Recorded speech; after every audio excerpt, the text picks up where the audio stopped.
దేవుని క్రియలను ధ్యానించుము. ఆయన వంకరగా చేసిన దానిని ఎవడు చక్కపరచును? ప్రసంగి గ్రంథం 7వ అధ్యాయం 13వ వచనం. దేవుడు ఒక్కోసారి తన భక్తుల్ని గొప్ప ఇక్కటులు పాలు చేసినట్టు అనిపిస్తుంది.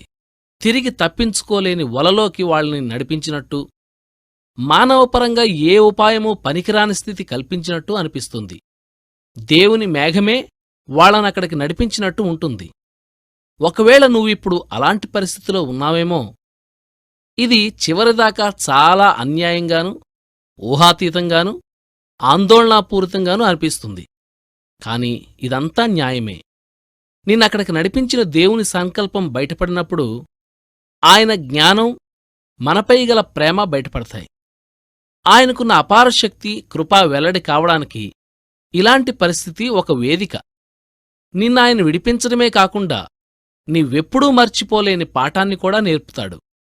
తరువాత కాలంలో నీ పాటల్లో, స్తోత్రగానాల్లో దాన్ని నువ్వు స్మరించుకుంటావు. ఆయన చేసిన దానికోసం కృతజ్ఞతాస్తుతులు చెల్లించడంలో నీకు తనివి తీరదు. ఆయన పరిపాలిస్తున్నాడు. మనకు చేసిన దాన్ని ఆయన వివరించేదాకా వేచి ఉందాం. నాకు మసకగా ఉంది, కాని ప్రభూ నీకు స్పష్టమే. ఒకరోజు ఇదంతా వివరించి చెబుతావు. అంతదాకా ఈ వంకరబాటే నిన్ను హత్తుకునే మార్గమయ్యింది. నా దారులు వంకర చేశావు, అడ్డుకంచెలు వేశావు. నీ నుండి తొలగిపోయే నా కళ్లకు గంతలు కట్టావు. నన్ను విధేయుడిగా చెయ్యాలని, ఇహలోకపు ఆశల నుండి మళ్ళీ నిన్నే ప్రేమించాలని. ఈ అర్థంకాని స్థితి కోసం ప్రభూ నీకే వందనాలు. అర్థంకాని విషయాల్లో నా నమ్మికే నన్ను నిలబెట్టింది.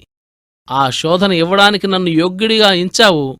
నీ సన్నిధిని ఆ శోధనలు నీ చేత్తో నాకు పంచావు.